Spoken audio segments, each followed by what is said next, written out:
Greetings, everyone. Hope all of you are having an absolutely fantastic day. Earlier today, Bioware dropped a trailer for Dragon Age the Veilguard. I did a live reaction to the trailer, had a great time, but I felt like it'd be nice to do a separate video where I can provide a breakdown on some of the different scenes throughout the trailer. So first, we're going to get into a couple of new details that Bioware has dropped. Then I'll give you a clip version of my live reaction so you can see the trailer in its entirety.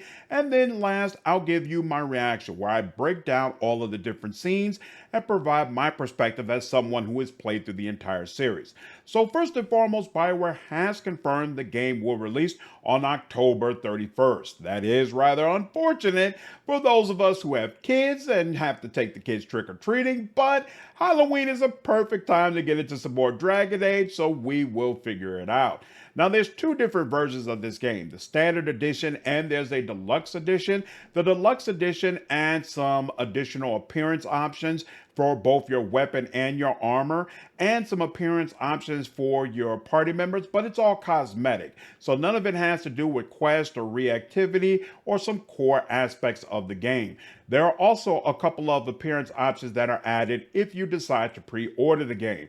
I'm a deep lover of the Dragon Age series, and so because of that, I will be pre-ordering the game, but I know a lot of you are strongly against pre-ordering, so you can make your own decision about whether or not it's worth it. There's also a collector's edition of the game that costs around $150. Keep in mind the collector's edition does not include the base game, so if you're going to purchase it, you get all the items it comes with, but then you still need to purchase the base game separately. Again, you can make your own decision about whether or not that makes sense. With that, that's all the extra details that I wanted to provide. Let's go ahead and get into the trailer. Solus did nothing wrong. Solus was right. The Dread Wolf take us all. I'm 100% all the way with it. I'm sorry, you people who try to say Solus is the problem, absolutely not. Solus is the solution. What Solus did was absolutely correct before, and what he's doing now is absolutely correct, without question. And if you've played the entire series, you know this. You know that you went through the entirety of Dragon Age Origins as a city elf, put your life on the line to save humans throughout Ferelden, and in the end, they murdered your damn cousin because she was an elf. It's absolutely unacceptable. It's absolutely unacceptable. The veil has to be ripped down. What that does to humans is absolutely irrelevant. It's absolutely irrelevant. Woo! Let's go! I'm actually excited for this. There aren't that many video game series I'm excited about. Dragon Age is 100% one of them. We can go ahead and do this. Man, 10 years in the making. Please be good. Please, please, please be good. You have no idea what you have done. The blighted elven gods walk free, all because you disrupted my ritual. You battle against gods. They will not rest until you are on your knees. Fearful, cowering, What is helpless that? in the face of such power. Rook, you've got this. I've seen your work. You're clever, adaptable, and you don't know when to quit.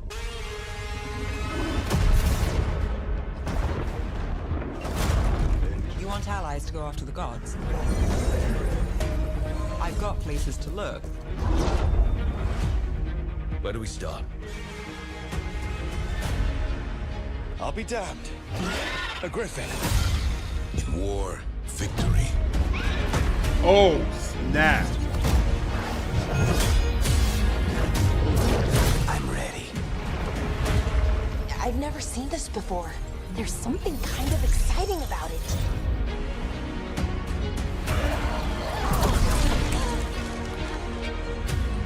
Wait, did she do that? To me. Whoa!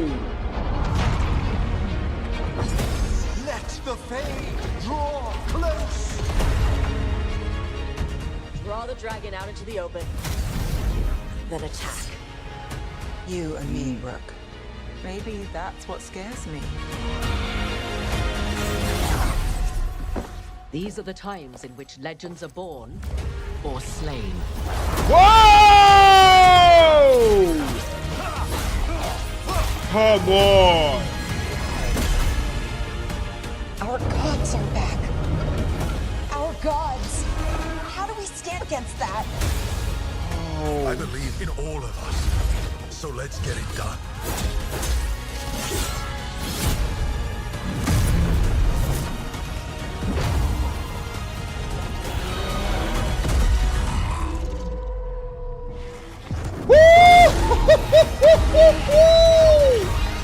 Oh, snap! Okay.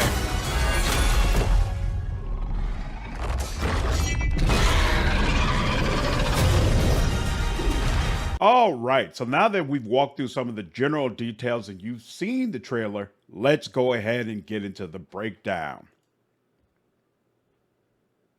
Blood, nudity, sexual things, strong language, and violence. This is not for kids. All right, so clearly you start this trailer in the Fade with a conversation between you and Solus. On my live stream, a couple of people tried to say that this is the Black City. I don't think we can know that, but obviously we're in the Fade, and this kicks off what I think is pretty consistent throughout the trailer. The environments look fantastic. I cannot wait to travel through this game. There's some other aspects of its look that I'm not a big fan of, but the environment's consistently very, very impressive. The blighted elven gods walk free, all because you...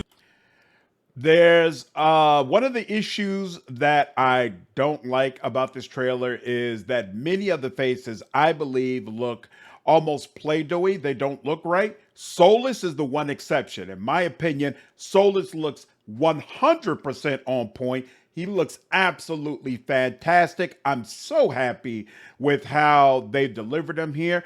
I've seen multiple people saying they feel like the ears on elves are weird in Veilguard. I have no idea what you're talking about. They say they're too horizontal and that the ears are supposed to be more vertical. I don't know where that comes from. Solus looks great. All the elves that I've seen look absolutely fine. Yeah, this part of the trailer is absolutely perfect. You disrupted my ritual. Okay, so here's where things get interesting. In the Game Informer article, they mention this portion of the game, but I kept it out of my summary because I felt like it was too spoilery. By the way, I forgot to mention, this trailer mentions some spoilers in Veilguard. So if you want to come into the game completely clean, you probably don't want to see this video. Also, to explain some of the things in this game, I'm going to talk about spoilers from Origins, Dragon Age 2, and Dragon Age Inquisition. So if you haven't played those games and you plan to go through the series, that's also probably a good reason to skip this video. Otherwise, let's get into it. So, in Inquisition, Solus lets you know that he trapped basically all the elven gods in the Fade. And these are two of those gods. At the end of the gameplay trailer for Veilguard that Bioware released a little while ago, you interrupt the ritual he's trying to do to tear down the veil, which will return immortality to the elves, give them significantly more power, and allow them to rise up from the circumstances they've been forced into. Because you interrupt that ritual, you actually trap Solus in the Fade and allow at least two of his family members to release. These are Elgar'nan, which is his father, and Galanane, which actually I don't think is actually his direct family, but she's just another elven god. Both of these people are noted as being absolute psychotic tyrants.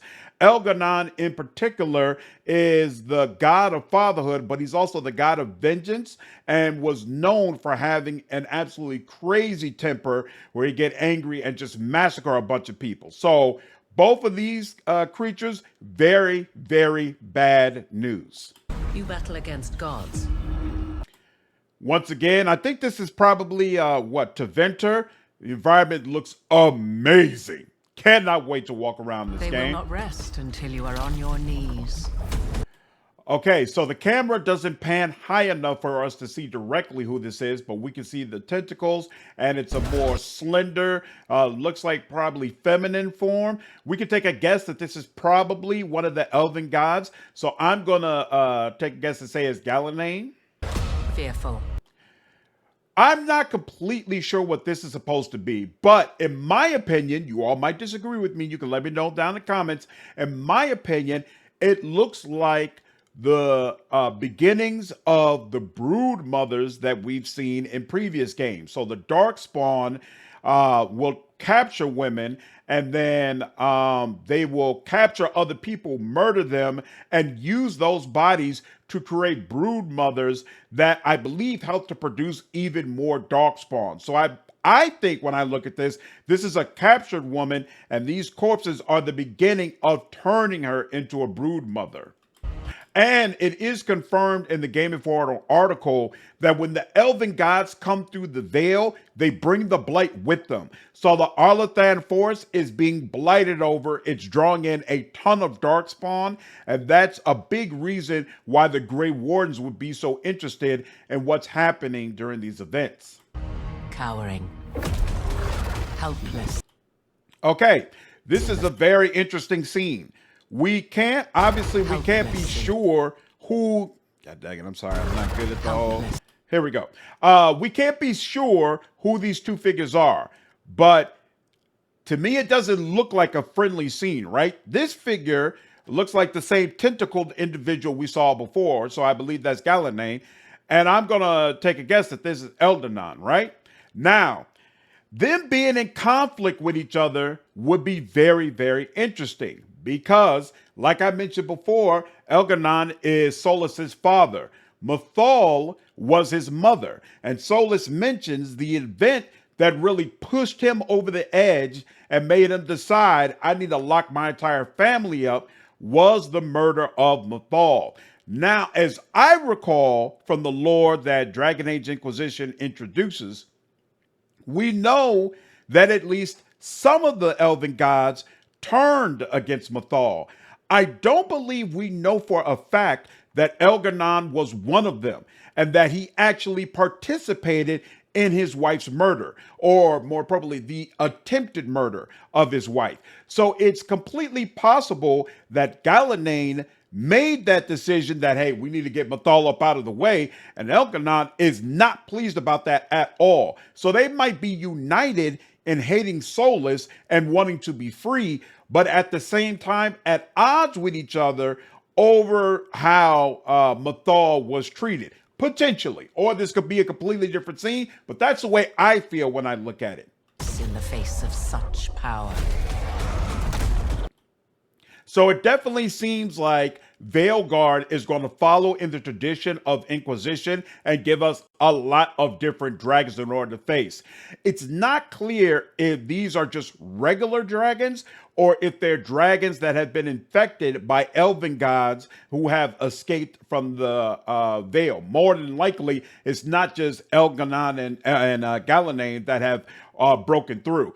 But regardless, I think it's absolutely fantastic we're facing more dragons. It was a complaint about Origins and Dragon Age 2 that there was really only one major dragon that you fought. They did a little bit more Dragon Age 2, but definitely in Origins, you had the High Dragon and the Archdemon, and that was pretty much it. So I love the idea that, hey, in the Dragon Age game, you're going to consistently face dragons. Rook, you've got this. I've seen your work. So yeah, when I look at the faces that are in Veilguard, I love the hair. I think they did an amazing job with the hair. At least for those of us who played Inquisition, the hair looked terrible in Inquisition. It looked like stubbles that they kind of plugged into your face. Looked awful pretty much no matter what you did. And it's clear when you look at these faces, they've become much better at creating characters with the Frostbite engine. So from that standpoint, I'm a fan. But in my opinion, the skin looks very Play-Doh. It doesn't look real. It doesn't look right. It looks off. And that impacts my ability to really connect with these characters. Ironically, in my opinion, black skin looks significantly better in this game. When you look at Davrin, who we'll see in just a bit, the Black Elf, and when you look at the Rook that they used in the gameplay trailer, in my opinion, those have been the two best looking characters outside of Solus that we have seen in any of the marketing materials for Veilguard. The lighter and the paler the skin looks in this game, the more it looks Play-Doh-y and the more it looks off, which is really, really odd because in almost all the video games that I've played, it's been the exact opposite, where white skin looks great. You can create a great looking white character, but if you're trying to make a black character, either they don't let you go all the way black, or when you go all the way black, you look like a demon because the game wasn't really configured for a natural looking black shade. But it seems like in Veilguard, it looks like at least it'll be easier to create natural looking black characters, but for paler characters, to me, it's not working. You're clever, adaptable, and you don't know when. Another thing I forgot to mention, there are multiple areas where I'm not satisfied with the enemy design, but the dragons are not one of them. I think all the dragons in this trailer look absolutely fantastic, ferocious, fearsome. It looks like you would be afraid to face them. The dragons look on point. When to quit. Another environment shot that looks fantastic. This is undoubtedly Taventer. Supposedly Taventer is the main city hub of the game. I'm really, really hoping the game does a good job of making you feel connected to Taventer. Each Dragon Age game was kind of centered in one particular place. So you had Ferelden first, then Kirkwall, and then the third one is kind of Ferelden, but then also Orlais. I think Inquisition did a poor job of making you feel connected to Orlais. I didn't feel the same way that I did about the other two games. I'm hoping this one is a little bit better. We've waited a long time to get to Taventer, so I'm hoping we're going to be able to spend a lot of time in there getting more acclimated with that culture. You want allies to go after the gods? So you do have a home base that's in the Fade, and while you're in that home base, your characters will come out of their armor and dress down into different outfits. They'll also do different activities like cook or things of that nature. I think, I can't ever remember how her name is supposed to be announced. Neve or Nev, one of the two. I think her dress down outfit looks significantly better than her armor. With the armor, it has that little book on her head. Somebody on my stream yesterday called it a floor tile. Either way, I think that looks awful and just makes her look worse all the way around. But here in this regular outfit, I feel like with the matching green, the scarf hanging here, slightly open shirt, the earrings, I think all of this works really, really well. This is the most attractive I've seen her in the entire game. And once again, the darker skinned characters look more natural. To me, she does not have a Play-Doh look here. She looks more like a natural, actual person. So here we see an Illuvian, which we're going to be using to transport and teleport into different places. You'll have the Illuvians in your home base in the Fade, and it allows you to bounce around to a whole bunch of different locations. So Bioware has already confirmed that out of all the games, you're going to go to the most wide-ranging places across the map, and this one should be really interesting to find out what kind of areas they let us go into. I've got places to look. Where do we start? Ooh, Weishaupt. I didn't realize it when we were on the live stream, but looking back, this is where the Grey Wardens are located. Absolutely fantastic. The Grey Wardens are my favorite part of Dragon Age. I was hurt by the way they were done in Inquisition. I was hurt that they were barely involved in Dragon Age 2. Seems like they should be coming back in a big way in Veilguard. I can't wait. I think all of their lore just really, really adds to the world building of this series. And of course, with the introduction of the Grey Warden home base, we see our first Grey Warden. Again, I feel like Davrin is the best looking of the bunch. And it hammers home that they're going to have different hairstyles, and the hair looks really, really nice. I'm not as big a fan of his outfit, but he gets some armor later on in this trailer that, man.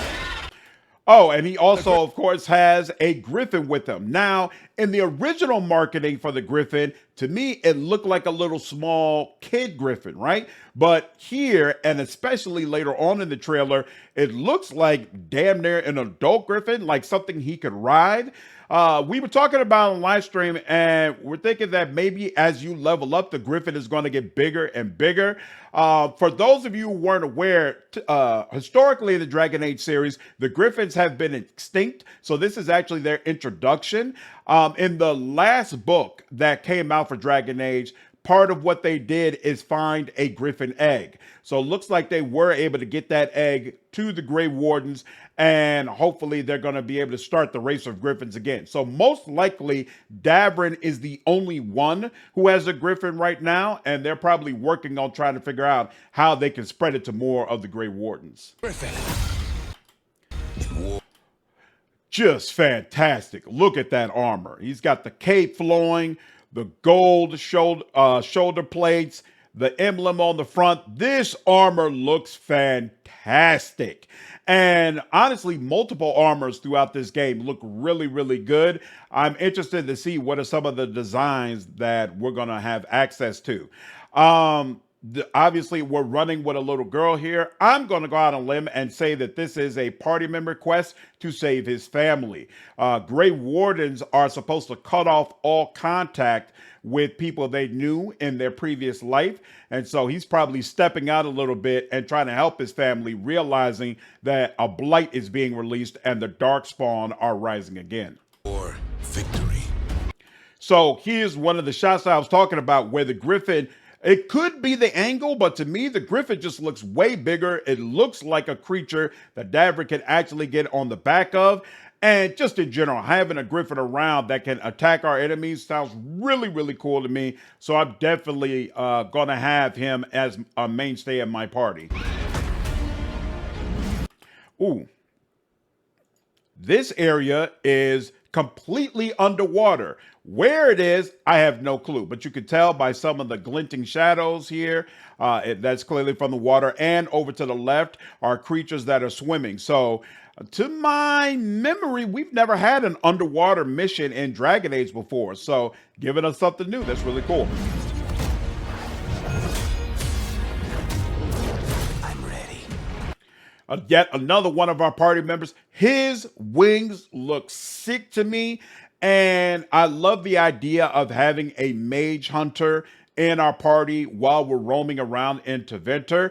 Supposedly, for all you people who love male romances, I've heard multiple people say that he has the sexiest voice out of all of our party members. So I'm sure you all will be able to check that out.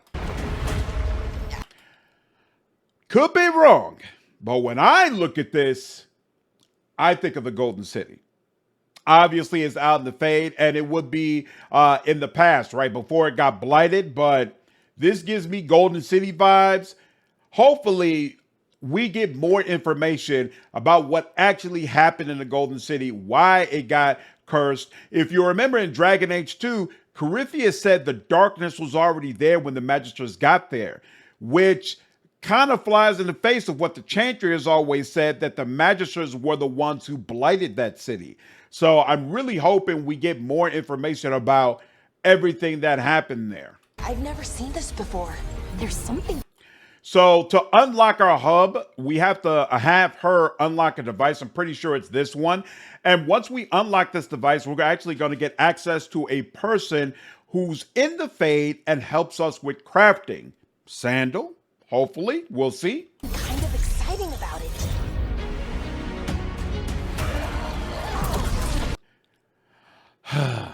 This is, from a design standpoint, the part of the game that I hate the most. I feel like there are multiple enemies that look terrible. I think the demons don't look particularly fearsome. They don't look right. But the Darkspawn, The Darkspawn just looked awful.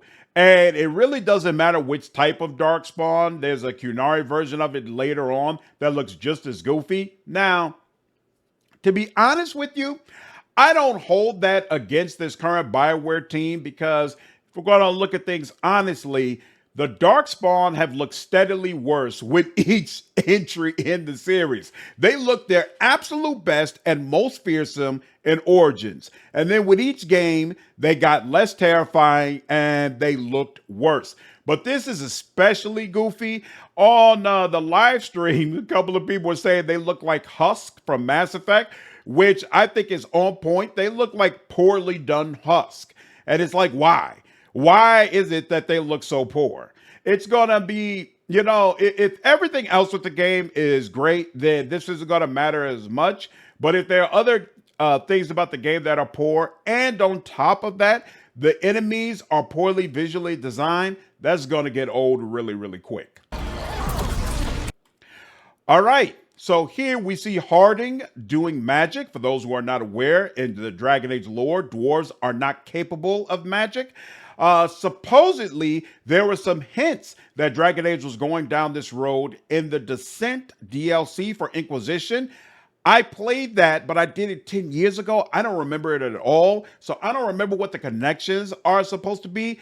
But regardless, I love this scene. I love how terrified Harding seems to be about what's happening to her.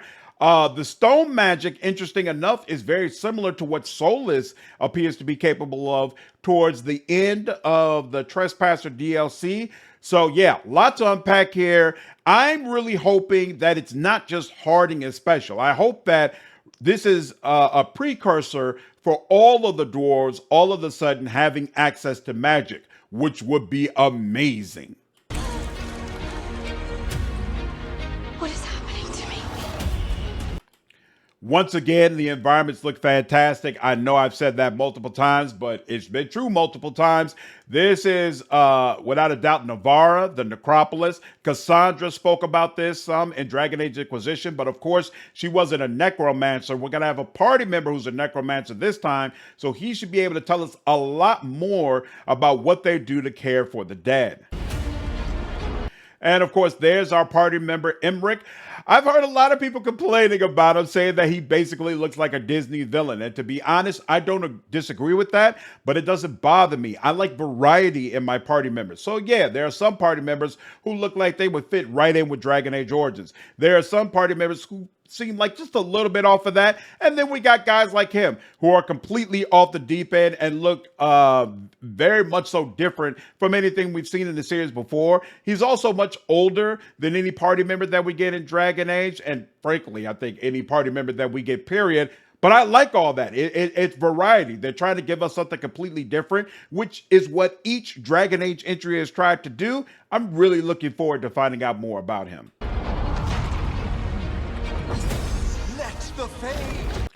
Now, this is very interesting. I have no idea what's happening here. Obviously, it could be that the ritual that we interrupted with Solus is to blame for that and is helping to cause that, or this could absolutely be what he expects, and it's part of the job dealing with giant skeletal creatures like this. As a necromancer in Navarra, I'm not sure. If any of you have more information, by all means, leave it in the chat. But I think the design of this creature looks fantastic. Just in general, I think the design of all the giant creatures looks great. It's the regular size humanoids that sometimes don't look quite correct. Draw close. Draw the dragon out into the open. Then attack. Another party member. First time you get a female Kunari as a party member. I absolutely can't wait.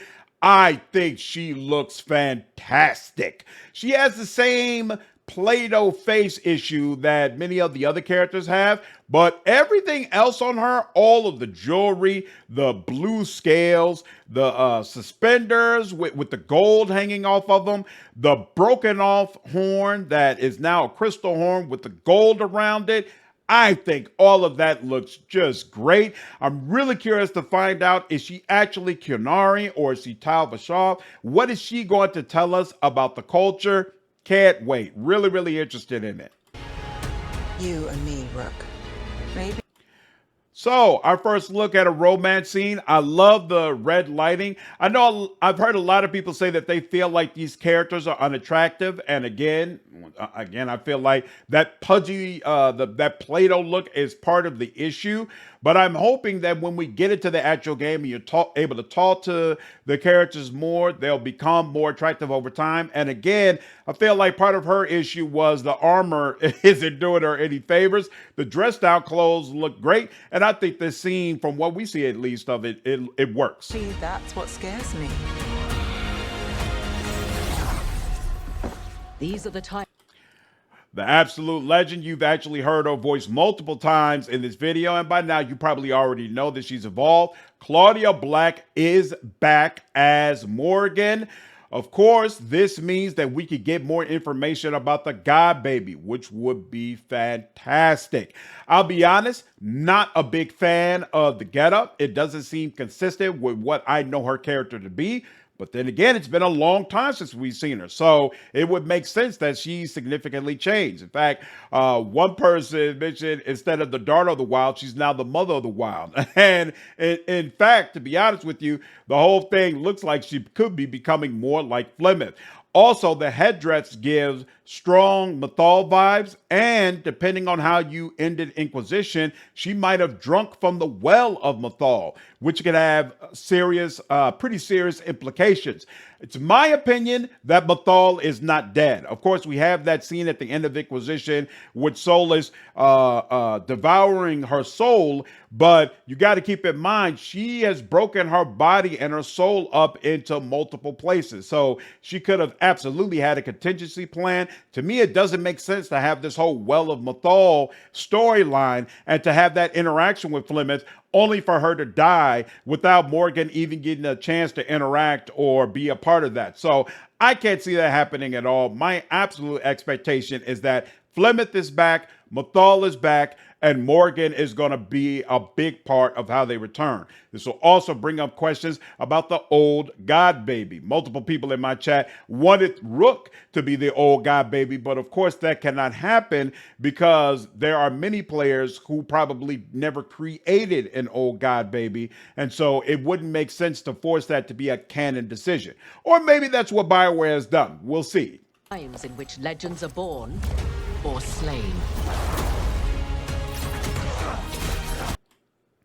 I think this whole scene is right here is fantastic, specifically because of the hair. Remember, again, I played Inquisition.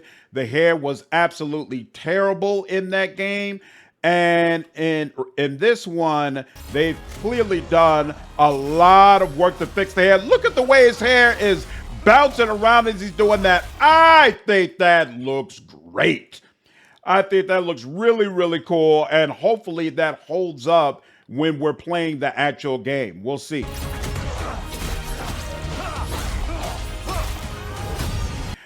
Not sure who this is. This is our Mage Hunter party member, of course, but I'm not sure which mage he's fighting. The skeletal servant right here is being voiced by Matt Mercer. He seems to be in just about everything, right? Now, I find it interesting that Bioware got Matt Mercer and decided, no, we want you to voice the servant, not the actual full party member. And it'll be interesting to find out what role does the servant have in gameplay. Like, does he help in combat? Does he help you find things out in the environment? I don't think we have any information about that. I love his spectacles. I love the green in them. I feel like it gives them so much character, and I'm really looking forward to seeing what sort of voice Mercer has planned for him. Unlike many of you, I have almost never watched Critical Role. So for me, Mercer doesn't sound the same in every role. I don't really hear his voice. Whereas I think for many of you, because you watch so much of him, no matter what role he's in, it always sounds like him to you all. I don't have that issue. So I enjoy seeing him in all these different games. Our gods are back. Our gods. So obviously, again, it seems like at least some of the dragons we're going to face are corrupted. This absolutely looks like an elven god has taken over this creature, and he looks super, super cool. How do we stand against that? I believe in all of us. So let's get it done. Looks like finishers are back. Finishers were a mainstay in all of the other Dragon Age games, but it seemed like they were missing from this one. But this scene right here seems to be a strong indication that they actually will include finishes in the game. I think that's a great move. Again, it's a mainstay of the series.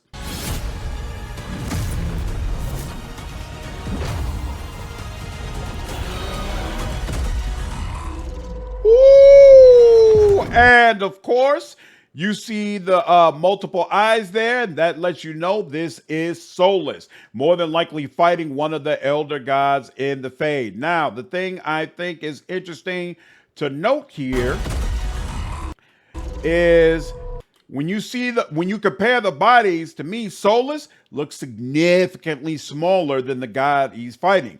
Solus did not brawl with his family in order to lock them up. He used trickery and deception. So this situation now where everything is all out in the open and his intricate plans have failed, it's absolutely working against them. So it's going to be really interesting to find out how are we able to turn the tables on these creatures and how hopefully we can still assist Solus in bringing up all of the elves.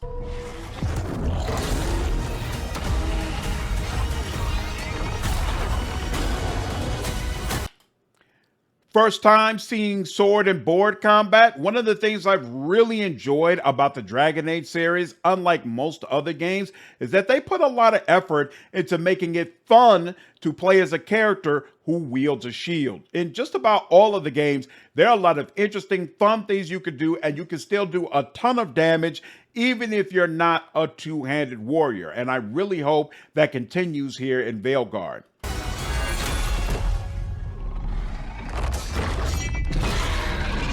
Awesome. And that's that. Once again, the game is coming out on October 31st, and you can receive the Blood Dragon cosmetic armor if you pre-order it. That's all the information I have. What did you think of this breakdown? Do you agree? Are there some things you feel like I missed? Do you disagree with some of my interpretations of the scene or the lore? Definitely looking forward to hearing all of your comments. Me personally, I'm geeked. I'm excited. This trailer gave me just about everything that I want.